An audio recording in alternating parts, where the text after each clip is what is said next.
Достор, азыр бизде бул жакта ар кандай маалыматтар кетип баратат. Тиги каржылаптыр, ал каржылаптыр деген сөздөр. Ошондуктан бул жакта элдик жамаат жана сырт жакта жүргөн мекендештер көпчүлүк, алар азырчылык үчүн ифтарлык өткөзүп жана башка кылып бул жерде тамак аштардын баардыгын ошолор алып келип бизге жардам көрсөтүп, бизге бутубузга бут, колубузга кол болуп берип аткан инсандардын атын атап, ошолорго ыраазычылыгыбызды айтып, батабызды берип кетебиз деп аксакалдар бизге сунуш кылды. Ошону атын атап жана өзүңүздөр батаңыздарды берсеңиздер. Мен кармап тура берейин, сиз айта бересиз. Саламатсыздарбы, урматтуу мекендештер. Мына биз өзүңүздөр көрүп тургандай кечинде ушу көлдүн жээгинде, Кемпирабадтын жээгинде олтурабыз. Жигиттердин жардамдары менен эч ким кетпей, түнү менен ушул жерде турушат. Ифтарлыктарды ушул жерде өткөрүп атабыз. Жана ифтарлыкка жардам болсун деп, мына бүгүн Куршап айылынан Кара Садактан Төлөнбай деген жигитибиз тамак ашын берип, союшун бериптир. Ошол жигитке чоң рахмат. Андан тышкары Бишкектен өзүнүн жигиттер ала жөнөтүптүр.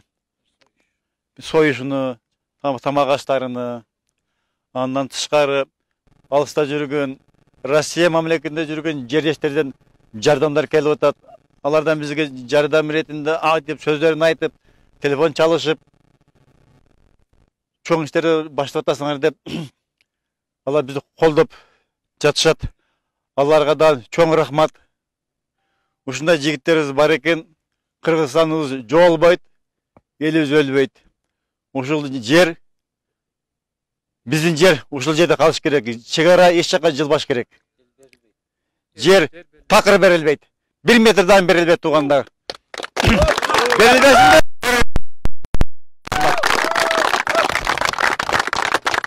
Биз дагы алыста жүргөн туугандар, силерден келе албай турасыңар, бирок көңүлүңөрдө бар келесиңер. Бирок биз бир кадамдан жылбайбыз. Жер калса күтөбүз. Рахмат силерге. Алла жер берилбейт. Биз кошумча кылып коеюн эми ушу акамдын сөзүнө. Мына турганыбызга кыйла күн болуп калды. Ушул жерде ифтарлык өткөрүп аткан балдарыбыз бар. 89-жылкы балдарыбыз баштады эле айылдан келип, анан 90-жылкы балдарыбыз келди кезек менен. Бүгүн 91-жылкы балдарыбыз турат. Кезек-кезеги менен ушул жерде меймандарды бардыгыны тамак аштан, башкадан өксүтпөстөн, күнүнө бирден союш. Мына бүгүн дагы башка жактан Төлөнбай деген досубуз Куршап айылынан Кара Садактан бир союш берди. Ушул жерде ооз аштырып, дуал бергиле, ушу ишиңер ийгиликтүү болсун деп колдоп атышат. Астанадан Жанар деген жигитибиз мына 91-жылкы балдарга акчалай жардам бериптир. Ифтарлыкка тамак аш наркы берки камдиктериңерге жумшагыла деп акча жөнөтүптүр. Бишкектен жигиттерибиз жөнөтүп атат. Азыр Россиядан балдар чалып акча биринчи күнгө сөз салабыз, ифтарлык кылыңыздар ошол жерге, конокторду иштекеден өксүтпөгүлө деп. Кече Эмил деген жигитибиз, Таштанов Эмил, өзү бир союш алып келип ушул жерде Куран окутуп кетти. Кыскасы колубуз кур эмес экен, ушундай жигиттерибиз бар экен. Ошо акам айткандай, эч качан кем болбойбуз, кыргыз эли. Бардыгыңыздарды ушул жерге чакырабыз. Мына күнү түнү иштеп аткан ушул жерде келип, Алабукудан келди жигиттер, Ташкөмүрдөн келди, эжекелерибиз келип атат. Ушуларга да биз өзүбүздүн айылдын атынан бир ыраазычылык билдирип кетели. Бүт эле кыргыз элинин бардыгын чакырганга аракет кылайлы. Себеби кандай десек, ошо биздин ар бир карыш жерибиз ар бирибизге ыйык болсун деген ниетти айтып атам да. Себеби мына ушул жерден менин атам, апам, чоң атам, чоң энем ушул жерде сөөктөрү турат. Ушул көлдү курабыз деп, Компробат суу сактагычын курабыз деп мүрзөлөрүн жылдырган. Азыр эми берилип аткан жерлерге ошол жылдырылган мүрзөдөгү сөөктөр кошо кеткен атат. Ушул Кемпирабад курулган маалда биз кичине балдар элек көлгө кирингени келип, бир жерден баш сөөк табат элек, бир жерден дагы адамдын бир мүчөсүн табат элек. Ошолордун бардыгын топтоп, анан аксакалдар айтат эле, Куран окуп бир жерге көмүп койгон болам деп. Анан эми ошондой жерлер эртең күнү келип Başka elin desem kapa olmagıla tuğandarыбыздынча. Misal üçün ошол жерге саякатчылардын келип puttары басып кетсе, бул эми жакшылык алып барбайт да тугандар. Ар кимибиз мындай туура түшүнүшүбүз керек. Бу жерге бизге ар бир ким кандай ойлоп атканын билбейм, бирок мен үчүн ушул жерден мен аба мына Таиров Абдыпатта деп кече абам айтты. Ушул жерден Ленин орденин алган. Мака эккен жүгөрү дейбиз. Ошону эгип комсомол бригада түзүлүп, ушул жерде азыр айшенелерим 75-76га чыкты. Ошо кишилердин көзү тирүү. 3төн 4төн адам калыптыр. Кудай буйрса 28 күнү келет, ушул жерде отурат. Баягы ага лечек кийген энелерибиздин ордуна ошол энелерибизди кандай жолук менен болсо да алып келип отургузабыз биз. Себеби ушул жерден бардыгы маңдай тери менен бизге октогон жигиттерди тууп чоңойткон. Ошого кошулган адамдардын баарын келгиле деп ушул жерге үндөйбүз, биз чакырабыз. Чакырганга адамдык укугубуз бар.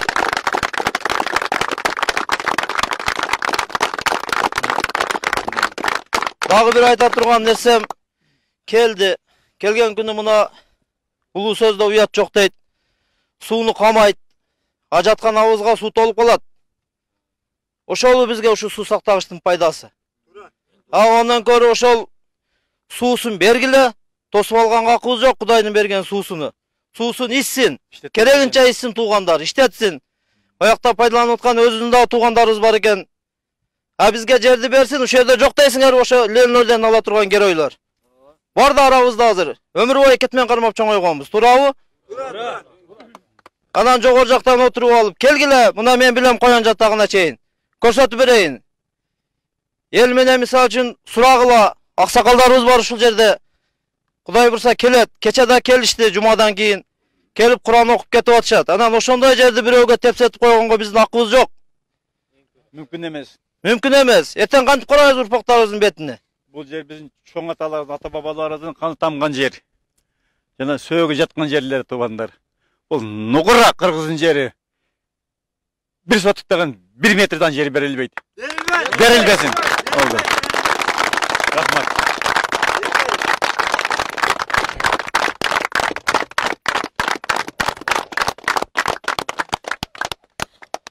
Ошол эми жаштар, ошондой биз дагы орто жаш болуп калдык. Сиздерден суранабыз. Дагы бир жолу келгениңиздерге чоң рахмат айтабыз.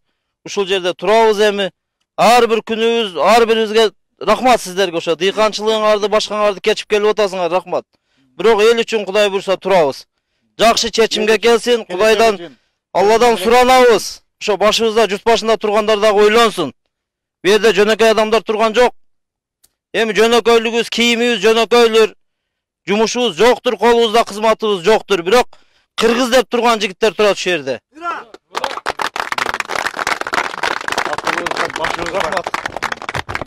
Рахмат, аксакалдар. Ошол эмне кылып бизге жардам берип аткандардын бардыгынан берекесин берсин.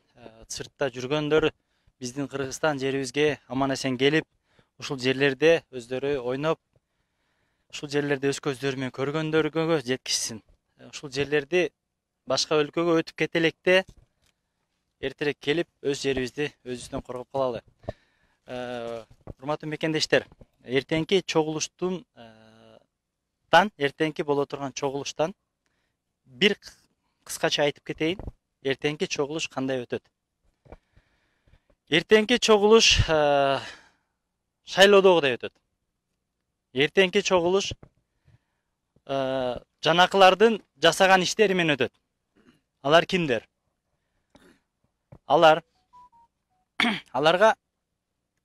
бул жакта бизге азыр маалыматтар келип түшүп атат. Приказды бериптир. Бул приказ боло турган сөз, аны билебиз, кандай өтүшүнү биз билип деле турганбыз. Эртең алардын чогулушу болот. Андан кийин биздики болот. Ошондуктан достор, туура түшүнөсүздөр. Мен ошол келген маалыматтарды сиздерге окуп берейин. Жанакы сиздер көргөндө окуп берип коеюн. Начальник бир жердин, мекеменин начальниги, мындайча айтканда, башчысы мындай деп өз колунда иштегендерге буйрук бериптир.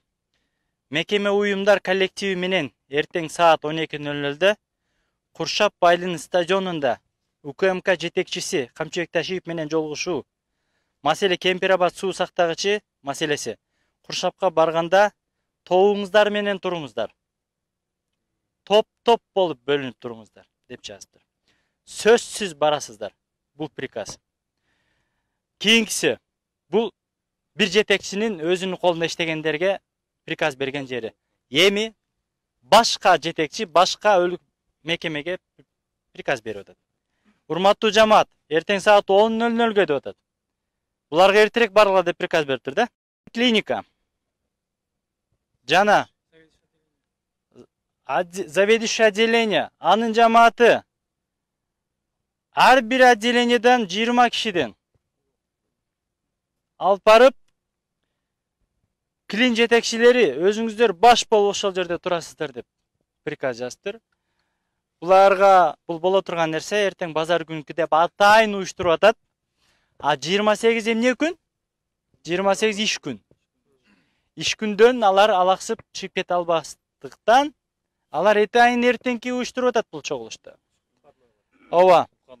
Себеп дегенде биз жана айттык. Дагы маалыматтар келип атат. Жетекчилердин ката жазгандарын көрсөңүздөр, мындайча айтканда бирдемке ыйлайт да, позор. Бул жерде үтүр точкасы жок. Не болсо ошол болсун, майли, аман болсун ошолорчу. Дагы кошо турган нерсе.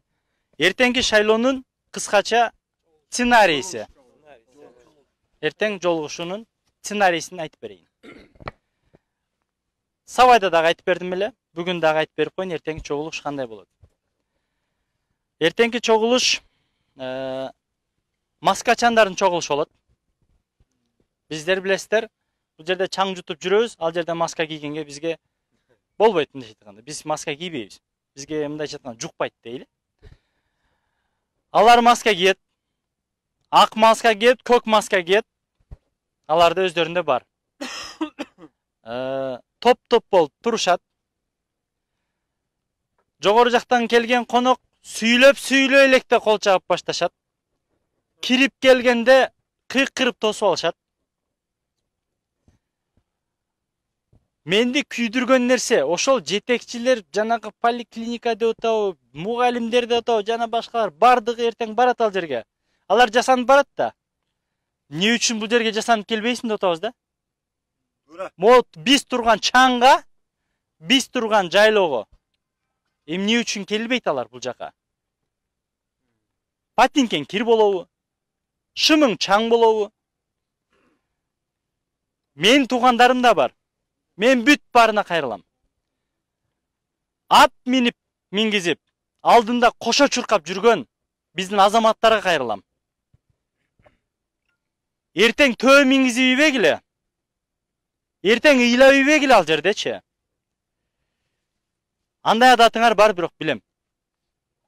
Ардемкени атап, лампичкем деп, жана башка деп, кыйкырып ыйлап, 100 жылдык лидерсин деп, пата бергендер барат эртең.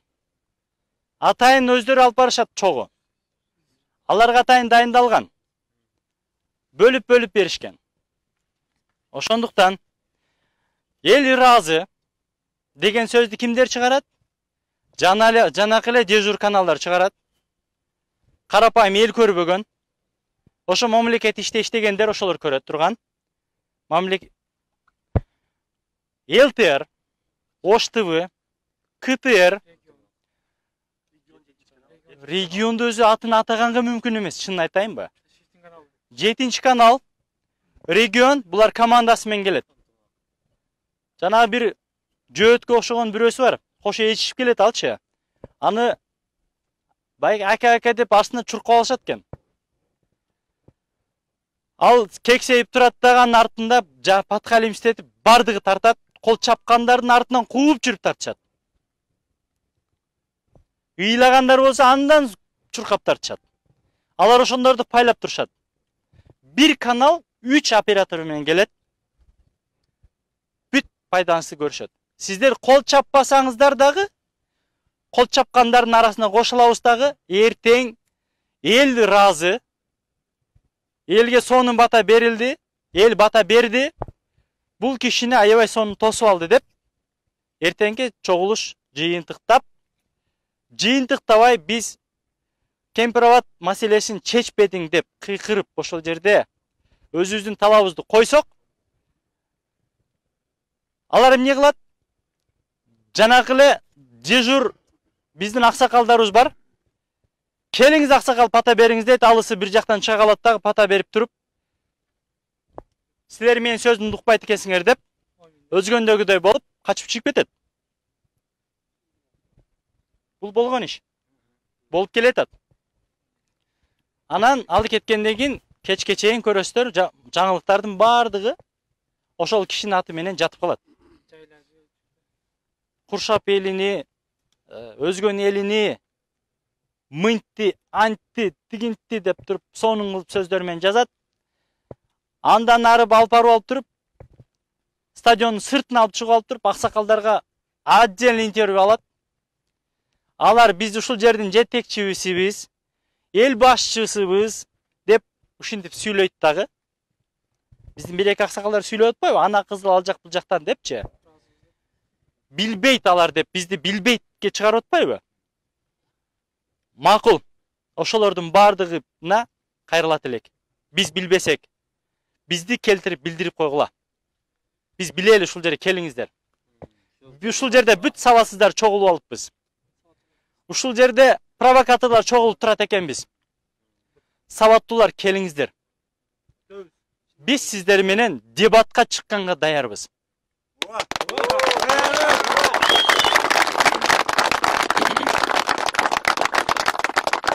Жер адиси болуп жүрүп, адистик чинди алып алып чогуу жүрүп, мен ушул жерлерди билемин, мен ушул маселени сөзсүз чечишим керек деген адамдарга дагы кече ушул жерге келип туруп комиссиянын мүчөлөрүнө биздин бул жердеги аксакалдар окутуп койду го.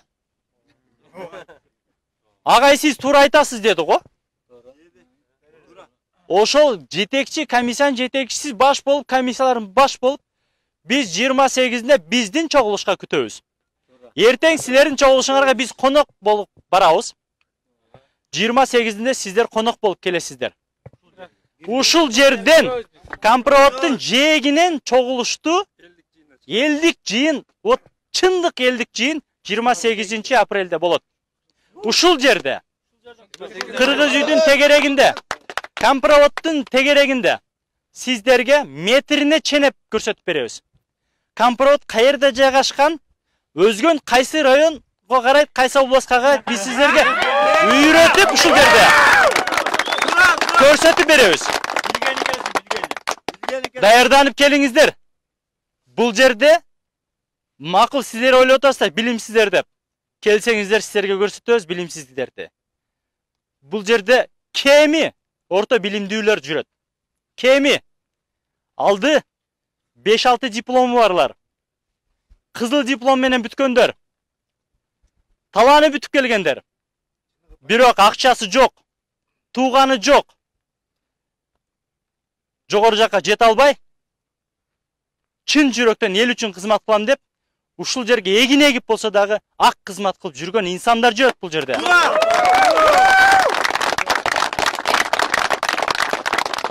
Сиздер ойлоп атасыздар. Сиздер ойлоп атасыздар. Алар пакта эгишти билишет экен, ошон үчүн кызматта жүрүшөт. Алар пакта коюшту билишет экен, кызматта жүрүшөт. Бул жерде пакта койгону дагы, эккени дагы, жыйнаганы дагы билген адамдар турат, бирок жүрөк шыдабайт ал нерсеге буларда. Буларда ак кызмат, ак адал иш. Эл үчүн кызмат кылам, жеримди сактап калам деген эр азаматтар турат бул жерде.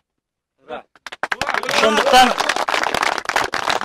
урматтуу Facebook сүйүүчүлөр, жана атка минерлер, полу тупойлор, сиздерге ушундай кайрылуулар жетпесе, анда өзүңүздөн көрүңүздөр. Жакшы дос күйдүрүп айтат. Сени жок кылам деген дос сүйдүрүп айтат дейт. Биз сиздерге ушул күндө күйдүрүп айтып атабыз. Бир убакыт келет, туура айткан экен деп айтасыздар. Ошондуктан сиздердин дагы тапкан ашыңыздар аман болсун. Адал болсун. Жаман каалабайбыз баарыбызга. Баарыбыз кыргызбыз. Бирок кыргыз жери деп турганда, кыргыз эли деп турганда, кыргыз суусу деп турганда, ата бабаларыбыздын сөөгү деп турганда бул аксакал айтмакчы. Ата бабаларыбыз мүрзөлөрү калган жерде башка өлкөгө өтүп кетүүсүнө ушул аксакалдар, ушул жерде жаштар биз барыбыз каршыбыз. Биздин талабыбыз Кампыроват суу сактагычы, Кампыроват жери, платинанын жанагы 20 гектар деп элди айтып аткан 20 гектар жери өзгөрүлтүүсүз эч кандай кыйтык ал жак бул жак эмес. Эртең ал жактан жер бердим, бул жактан жер бердим, алдоосуз ошол бойдон калсын деп эл талап кылып атат. Эртең чогулушта бул талаптарга жооп бербесеңиз, урматтуу Камчыбек Ташиев, жооп бербесеңиз, анда эртең келүүнүн кажети жок сизге. Эртең чогулуштун өтүүнүн кажети жок. Жанакы эле дежурларга сиздер чогулуштарды өтөсүздөр. Жанакы эле дежурдар сиздерге бата кылат, жанакы эле дежурлар сиздерге кол чабат. Дежур каналдарыңыз сиздерди келип тартып туруп кешинде чыгарат. Элди алдап жатып каласыздар. Ким провокатор, ким эл үчүн, жер үчүн жүрөт, эл аны таразалап чечип алат. Туурабы? Ийгиликтер болсун баарыбызга. Чет жакта жүргөн бизге күйгөн эр азаматтар бизге жардамыбызды берип, комментарийлер жазып, бөлүшүп, бизге поддержкага чыгып, биздин Москвадагы бир канча мигранттар бизди тааныйт. Москвада мекендештерибиз менен көп иштешип келгенбиз. Мен Москвада өзүм юрист болуп иштегем. Ал жакта бир канча мигранттарга биз жардам берип жүргөнбүз убагында. Юридикалык жагынан жана башка жагынан. Ал жакта Москвада билесиздер 1 миллиондон ашык кыргыз жашайт. Бирок 2 гана юрист бар ал жерде. 2 гана юрист бар. Жетишпегенден ошол жерде биз сабак өтүп, элдерди көрүп тургандар болсо билет алардын бардыгы. Бекер жардамыбызды берип жүргөнбүз. Юридикалык жагынан.